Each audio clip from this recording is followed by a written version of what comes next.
Tiga, dua, satu, buka bukumu, kita bertemu di T Edu. Salam jumpa kawan-kawan sekalian, ketemu lagi dalam podcast T Education.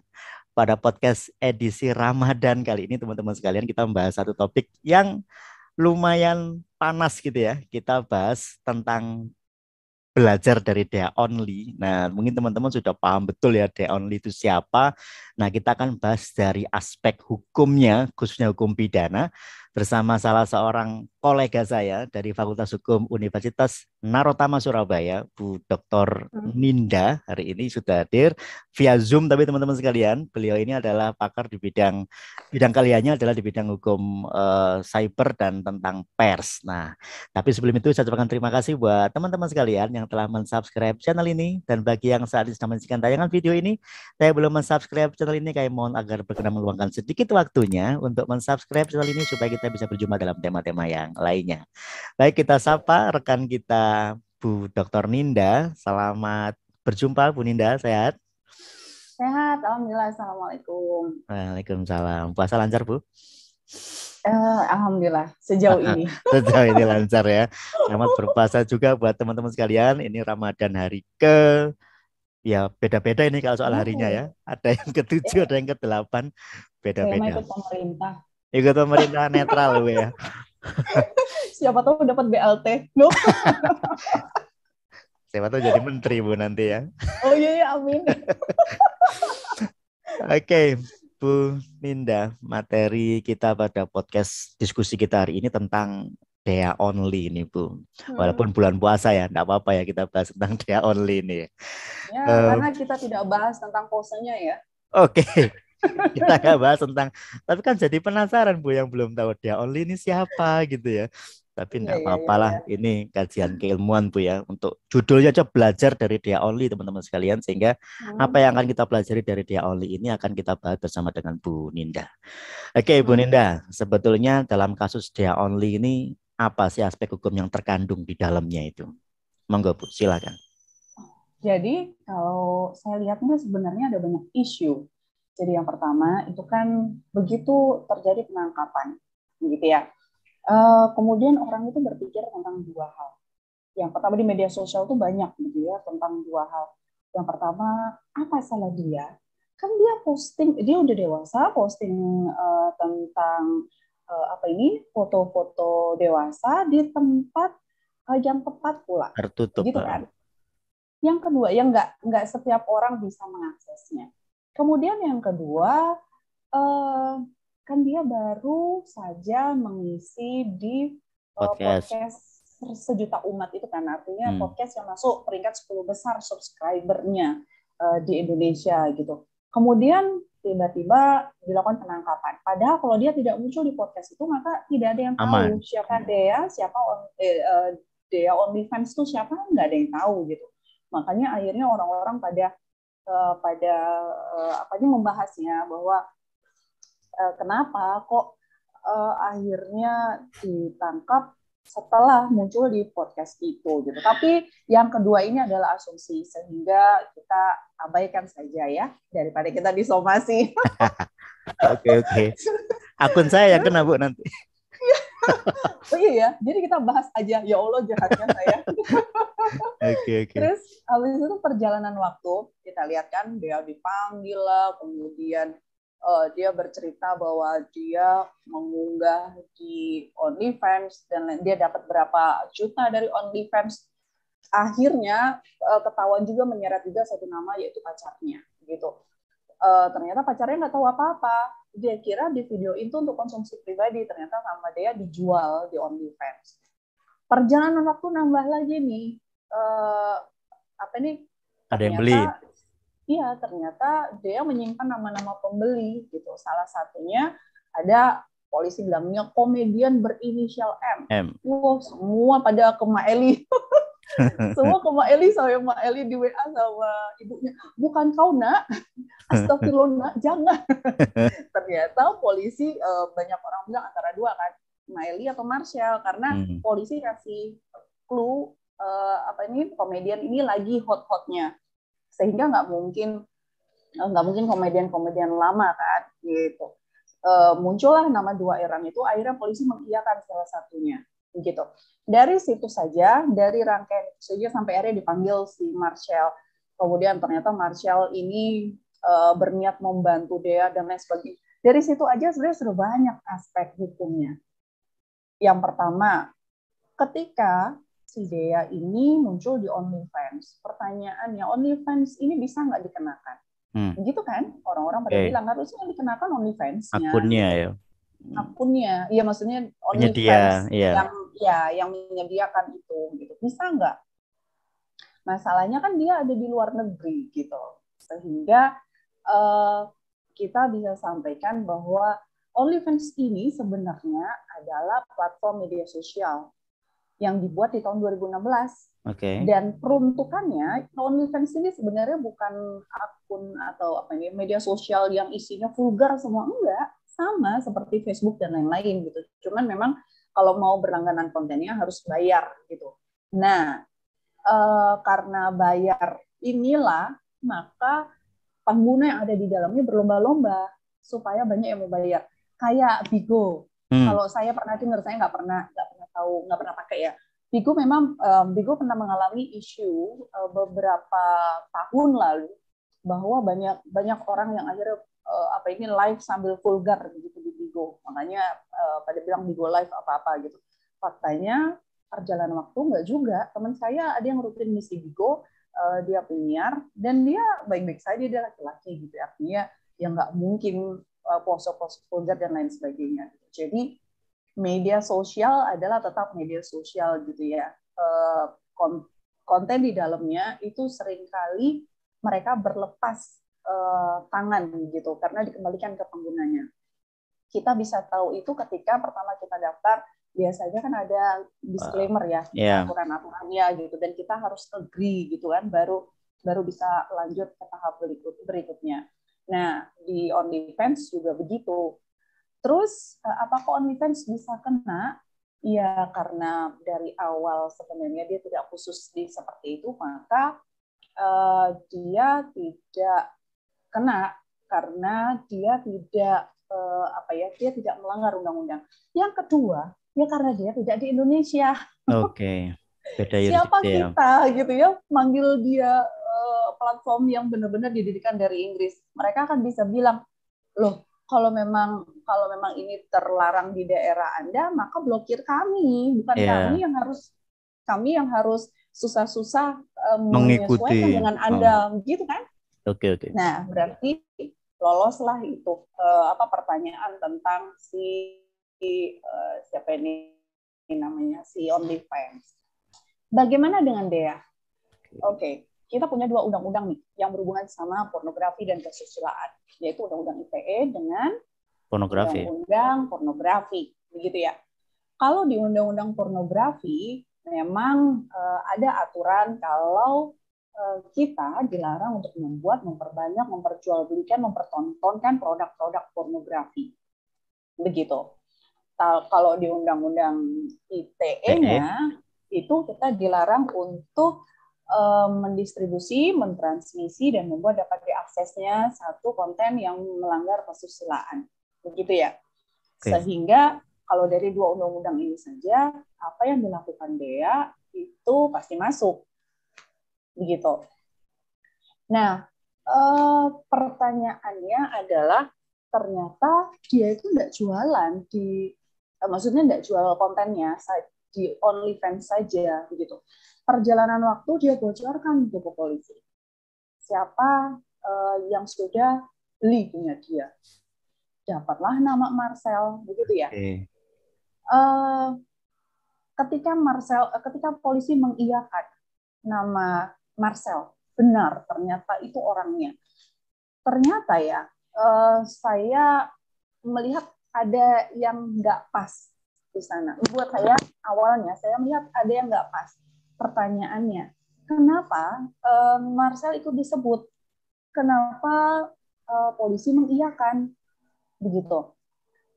Karena basicnya penegak hukum suka melakukan press conference, sering melakukan press conference, kemudian menjelaskan tentang ini itu, bagaimana kasus posisinya, begitu kan?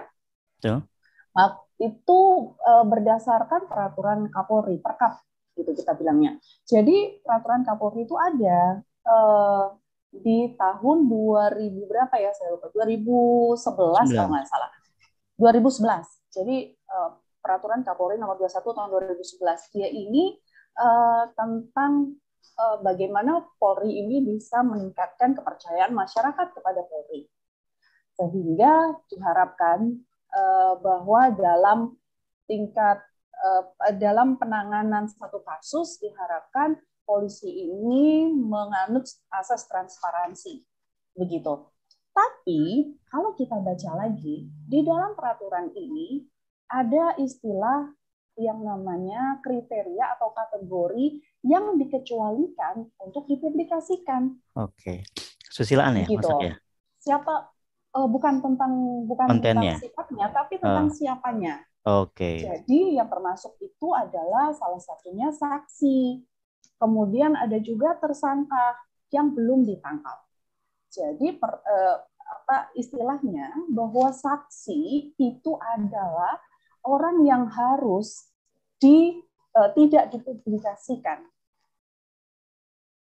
Paham nggak maksud saya? Paham. Oke. Jadi saksi itu adalah pihak yang dikecualikan untuk dipublikasikan menurut peraturan Kapolri ini. Sehingga membenarkan saja bahwa yang bersangkutan itu namanya Marshall Widianto. Dan pada saat disebutkan dia memang memiliki posisi sebagai saksi, menurut saya tidak pas kalau dimasukkan di Perkap ini. Oke. Begitu. Itu dapat yang berapa ini? Berarti yang kedua ya? Dua ketiga. Tiga. Ya, oke. Kemudian perjalanan waktu lagi dapatlah itu si Marcel. Marcel ini datang ke sana, begitu ya? Di media sosial menggema tuh trending topik nama Marcel dan lain-lain gitu ya, bahwa Marcel ini ada hashtag Alhamdulillah Marcel normal. Marcel normal lah. Kemudian semua pada bilang, apa salahnya Marcel? Dia sudah dewasa, dia beli konten di Dea dan lain sebagainya, gitu ya. Saya baca terakhir ternyata si Marcel ini belinya di Dea itu dalam bentuk Google Drive.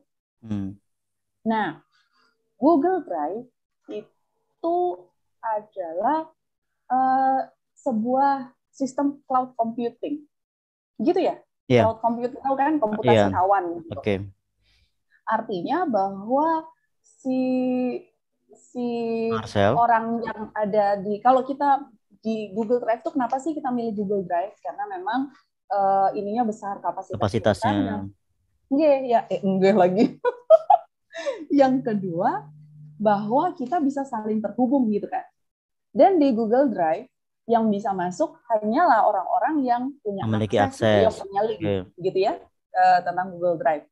Nah, masalahnya kalau kita punya Google Drive atau saya kirim data gitu ya, Google Drive gitu ya, maka tidak perlu mengunduh untuk bisa melihatnya. Betul nggak? Betul ya? Betul. Bisa dibuka di Google Drive-nya ya, tanpa di-download. Buka saja bisa dong, ya bisa, kan? Bisa. Okay. Nah, di Undang-Undang Pornografi yang menjadi perbuatan yang dilarang adalah mengunduh konten pornografi, menyimpan atau mengunduh konten pornografi, begitu. Sehingga di Undang-Undang ITE pun adalah untuk yang mendistribusikan, mentransmisikan, dan membuat dapat diaksesnya. Artinya apa? Kalau kita dari Undang-Undang ITE mendistribusikan itu mengirimkan, kan, ke banyak. Mentransmisikan adalah mengirimkan ke satu. Membuat dapat diaksesnya adalah menempelkan kemana saja di di dalam elektronik, perangkat elektronik yang bisa dibaca orang, dilihat orang. Sehingga sudut pandangnya kalau di Undang-Undang ITE sudut pandangnya adalah lebih ke pelaku, begitu. Bagaimana dengan Undang-Undang Pornografi? Kalau di Undang-Undang Pornografi itu sudut pandangnya adalah orang yang menerima, tapi ada satu celah nih bahwa dia harus mengunduh terlebih dahulu untuk bisa kena Undang-Undang Pornografi ini. Sedangkan saya nggak tahu dari Google Drive apakah si Marcel ini sempat mendownload atau mengunduh atau dia hanya melihat saja di Google Drive. Kalau seandainya misalnya nih dia cuma melihat, maka demi kepastian hukum ya, dia tidak bisa kena undang-undang pornografi. Gitu. Tapi kalau dia sempat mendownload, mengunduh dan lain sebagainya, maka dia potensial untuk bisa kena undang-undang ini dan bukan ITE. Pornografi ya. Pornografi ya. Iya, karena kecuali kalau dia sempat ngirim ke temannya, aku dapat nih foto-foto bagus nih. Terus dia ngirim ke temannya, itu beda lagi, itu apes namanya. Kena ITE ya, kalau itu ya. Ya, itu pasti ITE karena kan pelaku begitu ya. Tapi kalau cuman kalau melihat cuma ngelihat aja dan tidak mengunduh, maka dia tidak bisa kena di undang-undang pornografi pun. Ini yang saya temukan. Terus yang berikutnya, kalaupun seandainya katanya dia punya hard disk kan, isinya 67 posenya Dewa lagi Dea. Nah, kalau seandainya Dea itu ngirimnya, misalnya nih, ngirimnya lewat flash disk ya, lewat pos dan lain sebagainya, malah bisa nggak kena sama sekali. Tapi gitu. Kan menyimpan. Jadi, ya, itu masuk menyimpan nggak? Menyimpan itu adalah sesuatu yang dilarang apabila bukan untuk konsumsi pribadi dalam penjelasan undang-undang pornografi. Disimpan. Jadi selama untuk konsumsi pribadi maka tidak masuk perbuatan dilarang. Jadi saya rangkum ini, Mbak ya. Saya rangkum ini. Panjang ya. Saya rangkum ini biar menjadi garis besar ini. Jadi nanti ya teman-teman sekalian, kita belajar dari kasusnya Dea Only ini. Memang banyak juga pertanyaan ke saya nih, Mbak. Soal mempertanyakan tentang kedudukan. Loh, itu kan bersifat akun khusus ya. Artinya orang kalau mau mengakses kan harus berbayar. Masa tetap kena? Nah, masalahnya dalam undang-undang kita kan nggak ngurusin dia itu bayar atau enggak gitu. Yang penting kan dia memposting sesuatu, kemudian ya tetap aja orang bisa mengakses walaupun dengan cara membayar ya, nggak free gitu ya. Tetap aja kan bisa diakses sama orang. Dipublikasikan secara luas ya. Akhirnya orang bisa, yang penting punya akses dia bisa melihat itu ya, nggak ada urusan gitu ya. Sehingga itu dari satu sudut pandang. Kalau saya, ternyata dari Mbak Ninda ada beberapa aspek tadi. Yang pertama soal OnlyFans-nya, penyedia platformnya apakah kena. Ternyata dalam segi beberapa aturan tadi kan ini dimungkinkan untuk tidak kena ya yang OnlyFans-nya. Itu yang pertama. Kemudian yang kedua, kalau soal dianya dipastikan ya pasti kena lah dia, karena dia yang mengupload dan lain sebagainya. Tapi ada juga tadi soal pacarnya yang bilangnya nggak tahu menahu tentang itu. Kan lawan pasangan mainnya kan si pacarnya ini toh katanya. Ya, dan dia ngakunya sih dia nggak tahu apa-apa. Artinya dia nggak tahu kalau itu ternyata akan dijual dan diposting di media sosial. Itu dua soal pacarnya. Kemudian yang ketiga soal pernyataan statement dari Polri ya saat press release. Nah, apakah ini dibenarkan ketika yang dipress-release-kan ini bukan pelaku ya, tapi dia adalah yang waktu itu statusnya sebagai seorang saksi ini Marcel, karena dia yang membeli kontennya. Ya, ini soal saksi boleh nggak dipublikasikan? Karena kalau dalam perkara tertentu whistleblower kan memang nggak boleh ya. Whistleblower tapi ini korupsi tapi, contohnya. Di perkapnya sendiri tidak ada maksudnya dalam kasus apa yang boleh, apa yang tidak. Jadi kalau saksi itu tidak boleh dipublikasikan memang, dan tersangka yang belum tertangkap supaya nggak kabur ya, supaya nggak tahu kemudian dia melarikan diri, itu tujuannya. Jadi sebenarnya begini, di perkap ini memang diatur supaya masyarakat meningkat kepercayaannya kepada Polri, begitu ya. Di sisi lain di perkap ini juga diakui bahwa perkap ini ada untuk menjaga antara perlindungan hukum gitu ya, hukum dan hak asasi bagi warga negara, sehingga kita tahu kan warga negara atau setiap orang tuh punya hak martabat gitu, hak atas kehormatan gitu kan, harkat martabat dan lain-lain. Makanya dikatakan bahwa saksi itu tidak boleh dipublikasikan, begitu. Proses sejauh mana itu juga sebenarnya yang saya baca kemarin masih ambigu sih, antara boleh atau tidak begitu. Tapi yang pasti tidak boleh itu adalah saksi dan tersangka yang belum tertangkap. Betul. Karena saya kalau kita ngacunya ke beberapa perkara tertentu ya, whistleblower kan jelas dilarang itu jelas dilarang ya. Tapi kalau ternyata dalam hal yang lain bisa juga kita pastikan bahwa ya harusnya saksi memang kedudukannya dilindungi. Punya kita LPSK ya, perlindungan saksi dan korban ya, itu kan contoh paling simpel bahwa mereka dilindungi, apalagi sampai dipublikasi. Ini belum tersangka loh, dia bukan tersangka loh. Kalau sampai dipublikasikan namanya harkatnya martabatnya jatuh kan jadi masalah juga ini soal si saksi dalam perkara ini gitu ya. Sehingga press release-nya dari pihak si kepolisian ini sebetulnya memiliki pertanyaan dalam sudut pandang hukum juga Mbak ya. Karena Mbak Ninda ini kan juga bidang pers juga ya teman-teman sekalian, jadi paham betul tentang media-media seperti ini. Yang keempat ini soal kedudukan si Marcel. Dia ini kalau beli itu sebetulnya mungkin nggak dia dikenai tentang sanksi pidananya. Tadi disampaikan oleh Mbak Ninda, diuraikan dengan sangat detail sekali. Ada beberapa kemungkinan yang kita juga tidak pernah tahu apa yang terjadi di situ ya. Dia beli, dapat link Google Drive, dia nonton di Google Drive. Saya juga nggak mau komentar sih kalau cuma nonton, masa nonton tok nggak disimpan itu kan bisa ditaruh di kalau offline kan mungkin bisa ditaruh. Kalau dia punya itunya ngapain dia simpan kan? Kalau dia punya linknya kan linknya forever. Selama dianya komit taruh di sana ya linknya forever di sana. Kan? Kan kalau online Mbak, kalau dia pengennya offline gimana?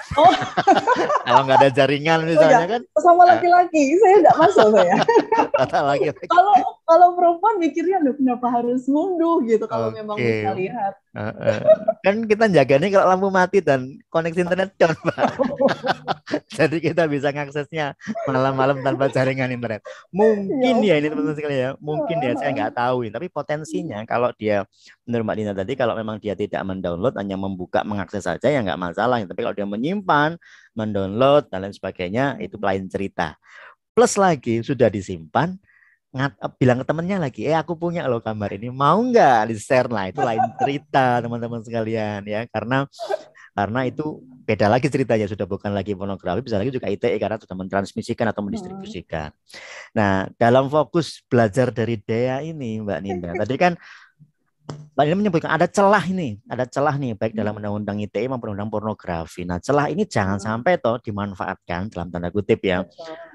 Jangan sampai karena kita nonton tayangan ini kemudian ternyata memungkinkan loh, aman loh kalau seandainya begini. Nah, ada pesan nggak Mbak Ninda terkait dengan belajar dari Dea ini, apa yang bisa kita petik dan bisa kita pelajari Mbak? Silakan. Bahwa yang pertama kita harus tahu undang-undang kita, undang-undang ITE itu tidak memberi excuse bagi siapapun gitu ya yang memanfaatkan teknologi informasi atau memanfaatkan internet untuk mengunggah sesuatu yang dilarang. Tidak ada lagi istilah loh saya kan mengunggah di tempat yang benar, enggak, yang dipermasalahkan menurut apa 3 menteri itu PKB apa 3 menteri itu tahu kan tentang penjelasan undang-undang ITE ini bahwa yang dipermasalahkan adalah perbuatannya. Jadi bukan tempat di mana, kemudian apa hasil dari perbuatan itu, bukan. Tapi yang dipermasalahkan SKB, surat keputusan bersama. Iya, SKB 3 menteri. Itu yang dipermasalahkan adalah perbuatannya.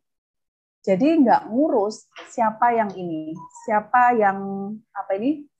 yang bikin. Terus habis itu, maksudnya di mana tempatnya dan lain sebagainya itu nggak ngurus gitu ya. Terus yang kedua adalah biasanya kita suka berpikir bahwa loh aku nggak apa-apa, orang cuman beli saja kok, kan aku sah ini, umurku juga cukup dan lain sebagainya.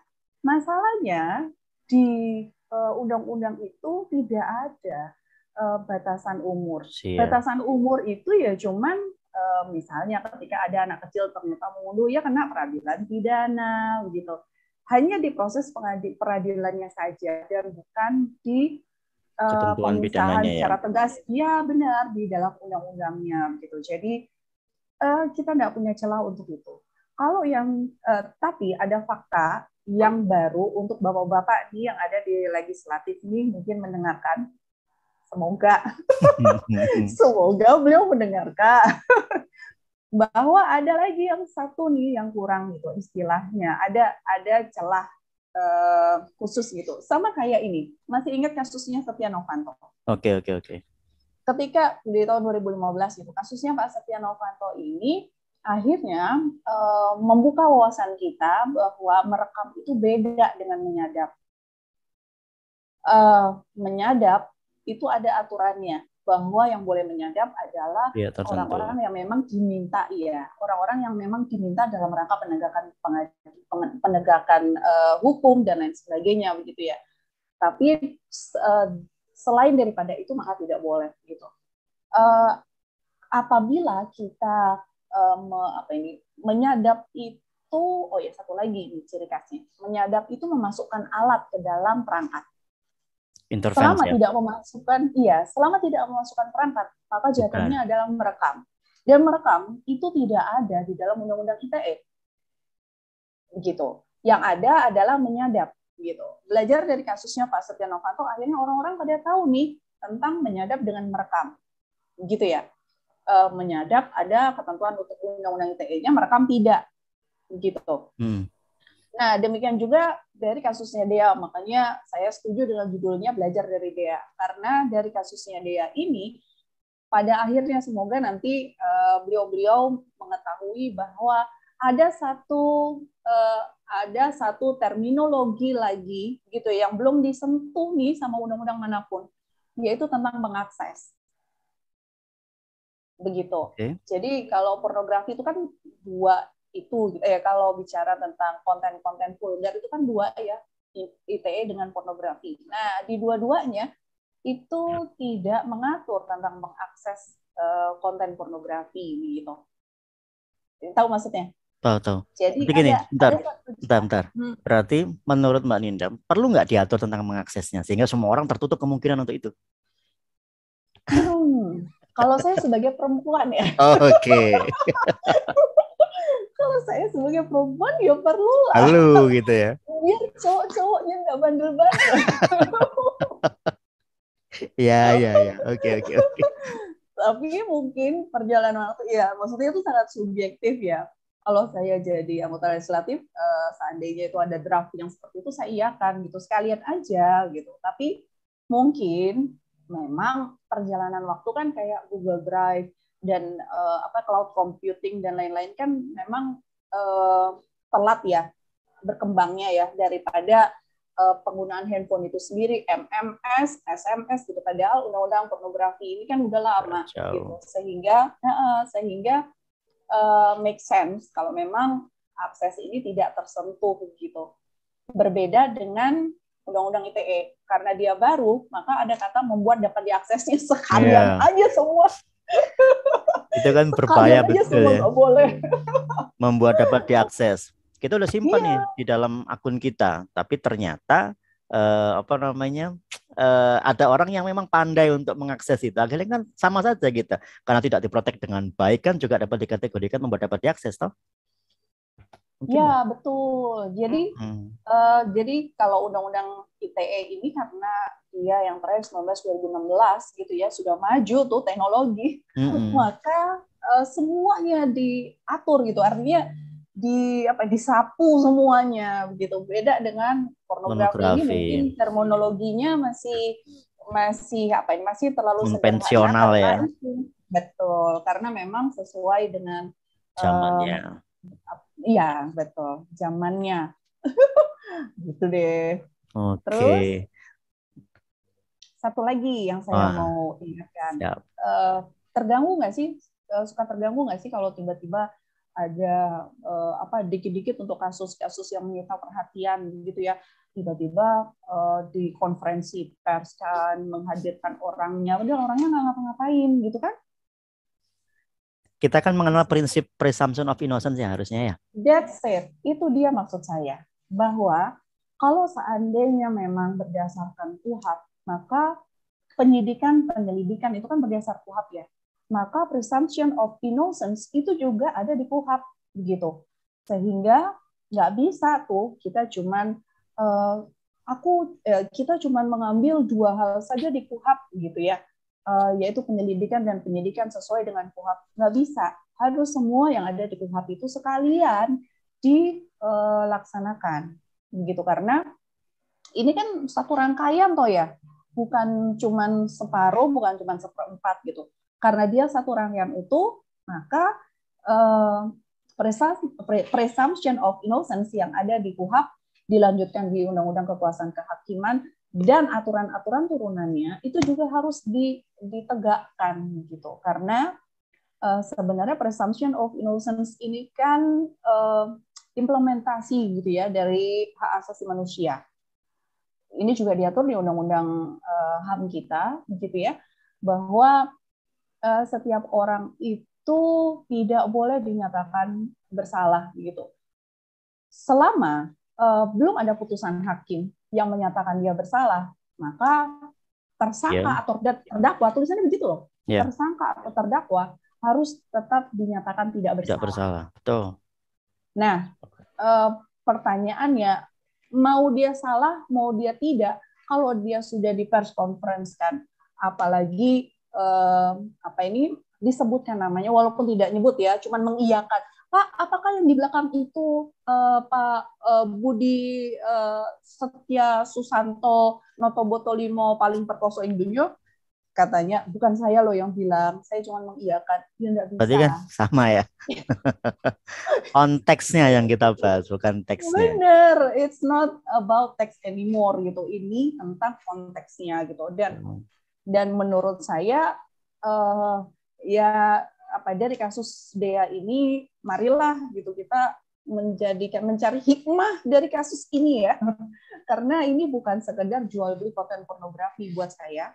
Tapi ada banyak aspek nih yang harus dilihat dan yang harus dibenahi begitu buat saya, dari penegakannya, dari sisi hukumnya, undang-undangnya, baik juga dari pelakunya. Perkara misalnya nih, tapi si Marcel mengatakan bahwa dia hanya membantu, seperti UMKM kata Kiki Saputri kan, membantu. Jawabannya adalah tidak dibutuhkan mens rea dalam undang-undang ini. Termasuk juga di di undang-undang ITE juga nggak butuh mens rea. Saya butuh, saya harus upload karena saya terdesak kebutuhan ekonomi. Nggak ada urusan. Bodoh amat gitu yang kata undang-undang. Bodoh amat. Karena di SKP 3 Menteri juga sudah jelas diatur bahwa yang dipermasalahkan itu adalah perbuatannya, begitu. Oke, baik Mbak Ninda, sangat panjang sekali pembahasan kita dan banyak hal sekali hal yang bisa kita pelajari dalam kasus Dea Only ini. Tapi karena waktu kita sangat terbatas, Mbak Ninda, saya mohon maaf. Nanti lain waktu kita sambung. Tapi terakhir teman-teman sekalian, Mbak Ninda ini baru saja melaunching buku baru. Judulnya apa, Mbak? Lupa saya. Kalau nggak salah ingat Siber dan HAM gitu kan. Saya nanti ini gambarnya ada di sini. Benar. Pasang gambarnya. Iya benar, pasang gambar. Saya lupa judulnya. Kalau dulu saya kasih judulnya sebelum masuk ke publisher ya. Saya kasih judulnya itu adalah HAM versus media sosial gitu deh. Oke. Gitu. Tapi tapi jadinya adalah sebentar ya, saya nggak tenang nih kalau lupa sama judul buku sendiri. Oh ini Hukum, HAM dan Cyber. Hukum dan HAM dan Cyber ya. Ini saya posting gambarnya di sini teman-teman sekalian. Nanti saya kasih link juga kalau mau membeli, pre-order dan sebagainya bisa ngikuti link ini dan silakan dibaca karena kontennya cukup bagus tentang cyber HAM di Indonesia. Oke, dan penegakan hukum untuk penegakan hukum sosial. Untuk pengguna media sosial. Penting betul karena hari ini kita nggak bisa lepas dari media sosial. Bangun tidur, mau tidur, kita selalu terkoneksi dengan media sosial. Baik, terima kasih Mbak Ninda atas waktunya. Sama-sama. Mohon maaf karena sangat terbatas waktunya. Baik teman-teman sekalian, terima kasih telah menyaksikan tayangan podcast pada episode kali ini. Semoga tetap sehat selalu dan kita bertemu di TEDU. Salam sehat, saya Effendi. Sampai jumpa.